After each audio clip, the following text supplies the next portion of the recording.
Connaissez-vous Deniz Undav et Dante Van Zer? Sûrement pas si vous ne suivez pas le football belge. Quel dommage. À eux deux, les attaquants de l'Union Saint-Gilloise ont inscrit 23 buts après 16 journées, 14 plus 9 passes décisives pour Undav, 9 plus 8 passes décisives pour Van Zer. Bref, ils sont omniprésents et irrésistible. Dante Van Zer a 23 ans, il a été formé à Genk, comme Courtois et De Bruyne avant lui. Il a claqué pas mal pendant son prêt à Beerschot en 2ème division en 2018-2019 et il a rejoint l'Union Saint-Gilloise à l'été 2020. Deniz Undav est lui allemand, il a 25 ans, il a été formé au Werder Brême mais n'a pas été conservé à 17 ans.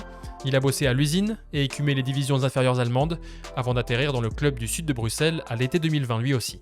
Vous le voyez, rien dans leur parcours ne les prédestinait a priori à être aussi fort cette saison. Alors, j'ai voulu comprendre pourquoi et en quoi ce duo d'attaque est aussi redoutable.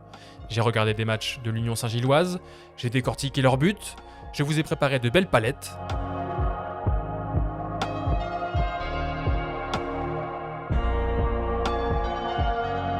Et voici le résultat. Undav et Van Zer sont associés en attaque dans un 3-5-2, dans une équipe au jeu assez vertical, porté vers l'avant. Les relayeurs se projettent, notamment Nielsen, et le piston gauche est plutôt un ailier gauche, que ce soit Loïc Lapoussin ou le phénomène japonais Kaoru Mitoma. Undav et Van Zer, c'est un peu le stéréotype du duo d'attaque. Un joueur d'appui, Undav, et un joueur de rupture, Van Zer. Illustration sur cette action contre Ostende lors d'une large victoire 7-1. On voit que le ballon est sur une phase de relance dans le 3-5-2 de l'Union Saint-Gilloise, que Undav s'est excentré dans le couloir droit côté ballon pour venir décrocher dans l'espace libre, dans l'entrejeu et offrir une solution de progression vers l'avant. Résultat d'ailleurs, le trio du milieu de terrain s'ajuste. On voit ici deux milieux à plat plus Teddy Thomas, le relayeur qui est monté d'un cran pour compenser le décrochage de Undav.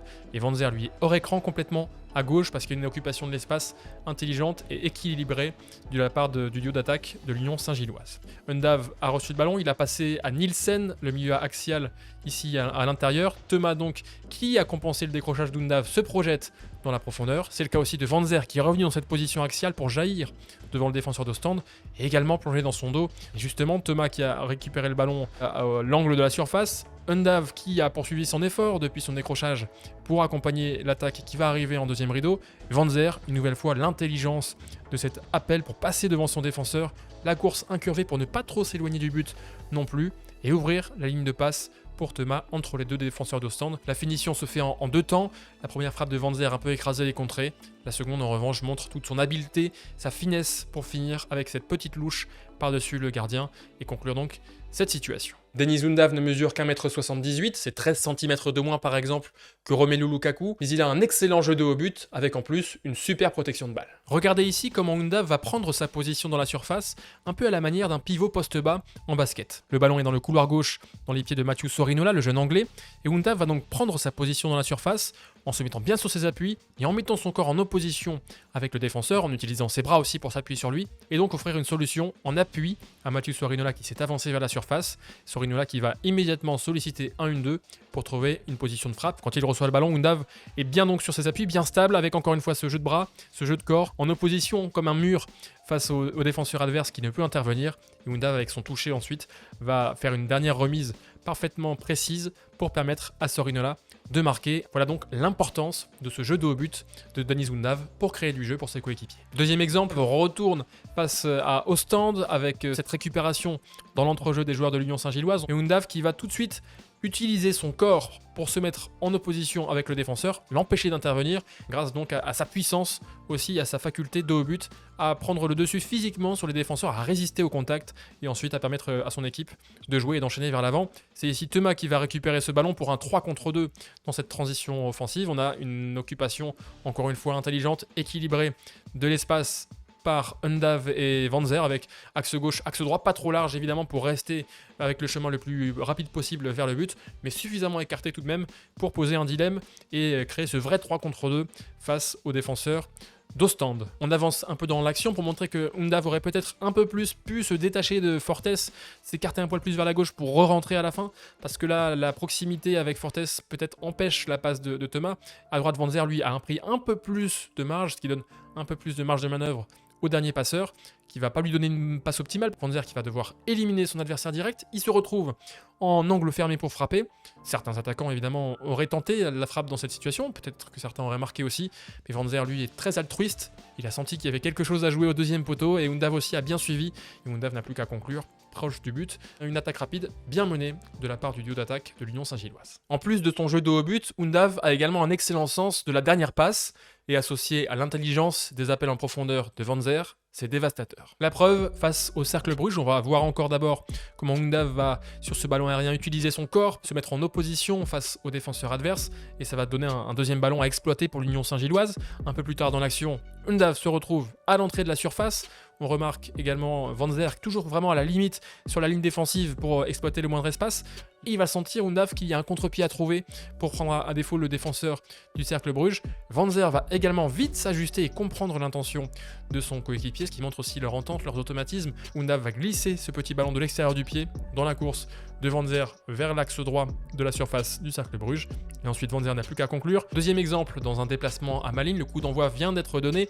On a ce ballon aérien dans l'entrejeu qui va être renvoyé vers le rond central, qui va aller vers Undav, qui va donc pouvoir décrocher. Là, il subit la situation, il ne la provoque pas lui-même, mais il va tout de même se retrouver en situation de faire parler sa qualité de dernière passe. En une touche de balle, il va donner un ballon enveloppé vers Vanzer, qui s'est vite placé à la fois dans le dos de son adversaire direct pour sortir de son champ de vision, et puis à la fois à la limite du hors-jeu, vous le voyez. Il y a une vraie complémentarité, une vraie compréhension entre les deux attaquants. Et Vanzer sur la profondeur, il est redoutable, il va devancer ici la sortie du gardien, crocheter et conclure dans le but vide. À peine 10 secondes de jeu et le duo avait déjà frappé face à Malines. Un grand philosophe a dit un jour, la vérité est toujours dans les deux surfaces. Cette idée des gens. Vanzer et Undav sont d'excellents finisseurs, notamment grâce à l'intelligence de leur déplacement dans la zone de vérité. La preuve avec ce but marqué face à Courtrai. On retrouve le duo Vanzer-Undav, Vanzer axe gauche, Undav qui s'est excentré à droite. À nouveau, un relayeur vient compenser ce dézonage d'Undav et attaquer la profondeur. Undav qui a reçu le ballon libre dans le couloir.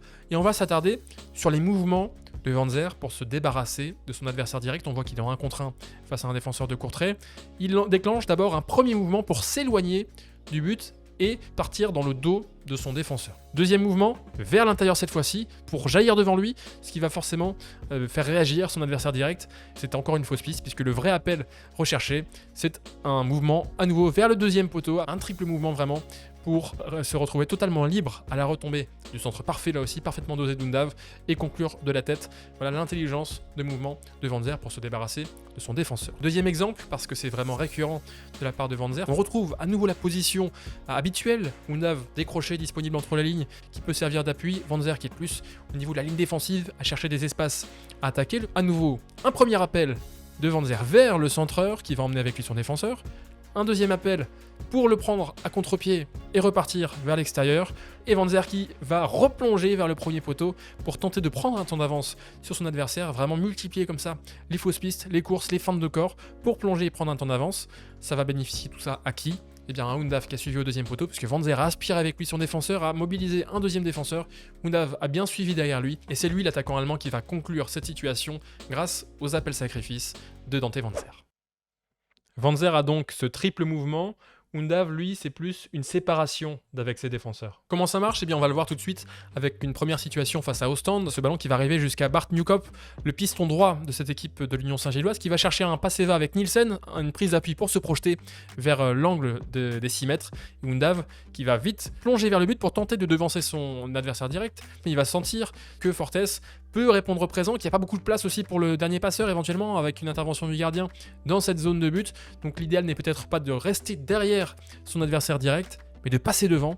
Alors Undav va s'adapter, il va reprendre ses appuis, passer l'épaule ici devant Fortes pour jaillir un petit peu en retrait. Et Bart Newkop va adresser un centre parfait. Là aussi, c'est l'intelligence du centreur de sentir ce mouvement de l'avant centralement. Si Bart Newkop ne comprend pas cet appel, il donne ce ballon devant le but et c'est dégagé par Fortes. Newkop qui met ce ballon un petit peu en retrait et Undav qui marque ici à nouveau face à Ostende. Deuxième situation, on a ce ballon qui va aller couloir gauche de l'Union Saint-Gilloise. On a repéré Vanzer parce qu'il va être dans son registre habituel d'attaquer la profondeur avec là encore un appel contre-appel pour surprendre son défenseur et attaquer son dos. Il va être servi le long de la ligne de touche. Undav est apparu à la droite de votre écran à l'affût pour attaquer cette surface de réparation dans le dos de son adversaire direct.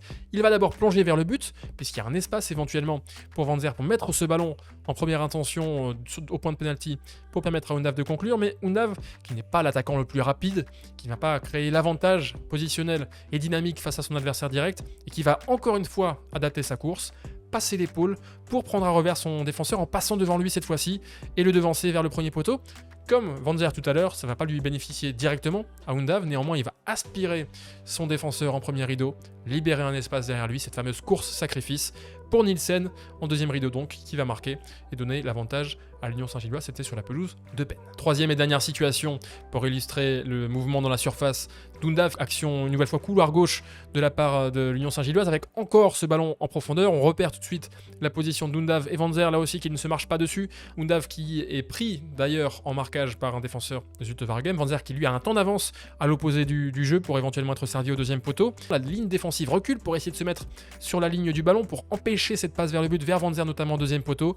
Et Undav qui a bien senti que ce mouvement de la ligne défensive pouvait être exploité en temporisant. Il ralentit un petit peu sa course pour être totalement libre. Le centre en retrait est parfait pour conclure en une touche. On a vraiment cette science de lire les courses des défenseurs pour se créer une séparation, se créer un espace pour conclure Deniz Undav. Ce début de saison canon a permis à Dante Vanzer d'être appelé pour la première fois avec la Belgique en novembre. Il a permis aussi à l'Union Saint-Gilloise d'être un leader surprenant de Jupiler Pro League. Alors jusqu'où ce duo pourra-t-il aller? Pourra-t-il mener le promu jusqu'au titre de champion de Belgique? La réponse au printemps, mais vous ne pourrez pas dire que je ne vous ai pas prévenu.